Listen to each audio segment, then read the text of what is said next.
Daily dosa, idli, chapati లేకపోతే ఉప్మా ఇలాంటివి తిని బోర్ కొట్టిందా?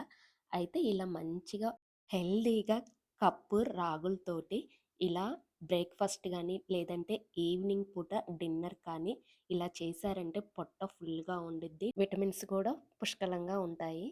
డైట్ చేసే వాళ్ళకైతే ఇది బెస్ట్ ఆప్షన్ అని నేను చెప్తాను.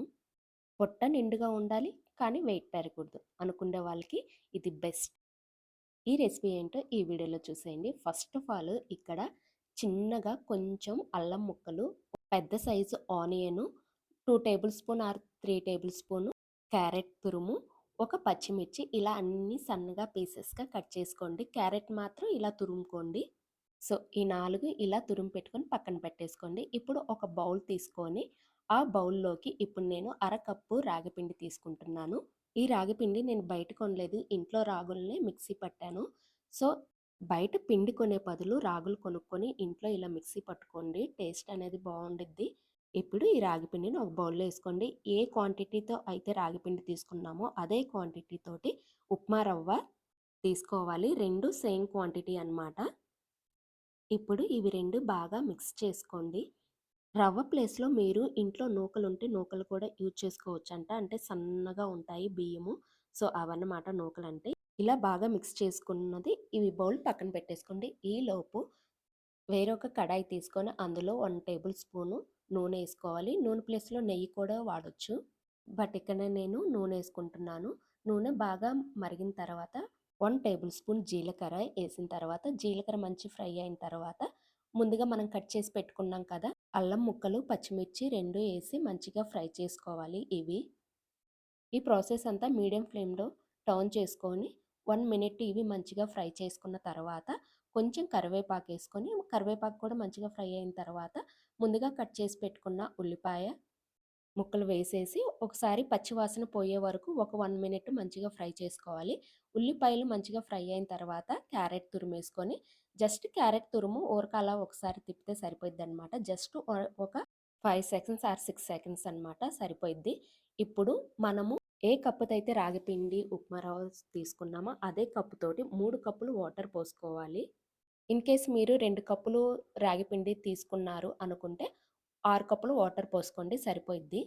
ఇప్పుడు వాటర్ అంతా పోసిన తర్వాత ఈ ఎసురు మొత్తం బాగా కాగాలనమాట. మసలు కాగాలి. అప్పుడు టేస్ట్‌కి తగ్గట్టు సాల్టు, కొత్తిమీర చల్లుకొని ఒక పొంగు రానివ్వండి. జస్ట్ ఒక పొంగొస్తే సరిపోయిద్దనమాట. ఇలా వచ్చినప్పుడు మనం ముందుగా రెడీ చేసి పెట్టుకున్నాం కదా రాగిపిండి. సో, దాన్ని కొంచెం కొంచెంగా యేసుకుంటూ ఇలా తిప్పుకోవాలనమాట. ఒకేసారి ఏయకండి. ఎందుకంటే రాగిపిండి ఉండలు కట్టేసిద్ది. అందుకనే కొంచెం కొంచెంగా యేసుకుంటూ కంటిన్యూయస్‌గా ఒక 2 మినిట్స్ తిప్పుతూ ఉండాలి. తిప్పకపోతే ఏంటంటే రాగిపిండి గడ్డలు కట్టేసిద్ది. ముద్దలు చేసుకునేటప్పుడు రావన్నమాట. గడ్డలు గడ్డలుగా ఉండిద్ది. ఆ గడ్డల లోపల పచ్చిపిండి అలానే ఉండిద్ది. సో, అందుకనే కంటిన్యూయస్‌గా ఒక 3 మినిట్స్ బాగా తిప్పాలన్నమాట. ఇప్పుడు దీన్ని బాగా దగ్గరికి రావాలి. సో, ఈ ప్రాసెస్ అంతా చేయడానికి ఒక 10 మినిట్స్ పట్టిద్ది.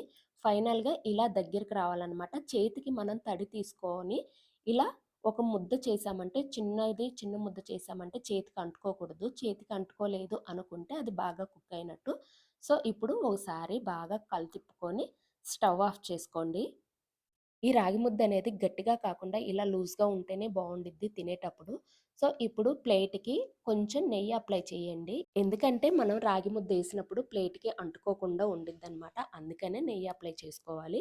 ఇప్పుడు నెయ్యి అప్లై చేసుకున్న ప్లేట్‌లోకి మనము కుక్ అయిన రాగి పిండి ఉంది కదా! సో, దాన్ని ఈ ప్లేట్‌లోకి ట్రాన్స్‌ఫర్ చేసేసుకోవాలనమాట.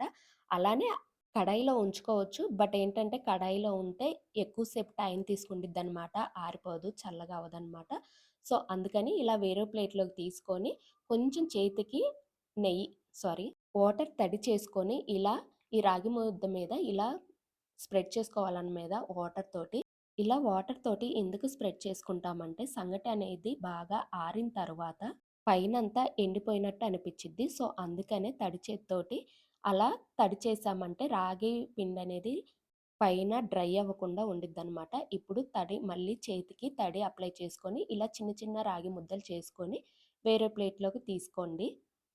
చెప్పాను కదా! రాగి ముద్దలు ఇలా స్మూత్‌గా ఉంటేనే బావుంటాయి. మరి గట్టిగా ఉంటే అంత టేస్ట్ అనిపిచ్చవన్నమాట. ఇలా కొంచెం స్మూత్‌గా ఉండాలి. అప్పుడే తినేటప్పుడు ఆ టేస్ట్ అనేది బావుండిద్ది. ఈవెన్ మీరు సంగటి చేసుకున్నా సరే, మరి డ్రైగా కాకుండా ఇలా కొంచెం లూజ్‌గా చేసుకున్నాము అంటే టేస్ట్ అనేది చాలా బావుండిద్ది సంగటి. సంగటి రెసిపీ కావాలంటే కింద కామెంట్ చేయండి. నేను ఒకరోజు పోస్ట్ చేస్తాను. ఈ రాగి ముద్దల్లోకి వంకాయ కర్రీ అయితే చాలా బావుండిద్ది. వంకాయ కర్రీ అనే కాదు, పల్లీ చట్నీ కూడా చాలా అంటే చాలా టేస్టీగా ఉండిద్ది. ఇది యాక్చువల్‌గా కూర పిల్లల కోసం, వాళ్ళ కోసం చేశాను. నేనైతే ఇలా 2 రాగి ముద్దలు తీసుకొని అందులో పెరుగేసుకొని తింటాను. చాలా అంటే చాలా బావుండిద్ది. ఒకసారి ట్రై చేయండి. ఎలా వచ్చిందో కింద కామెంట్ చేయండి. ఎప్పుడు చేసుకునే టిఫిన్స్ కాకుండా ఈ వీక్ ఇలా ట్రై చేయండి. ఎంత తిన్నా బోర్ కొట్టదు. అంత టేస్టీగా ఉండిద్ది. వెయిట్ లాస్ అవ్వాలనే వాళ్ళకి ఇది బెస్ట్ అనమాట. సో, వీడియో నచ్చితే లైక్ చేయండి, షేర్ చేయండి. అలానే సబ్స్క్రైబ్.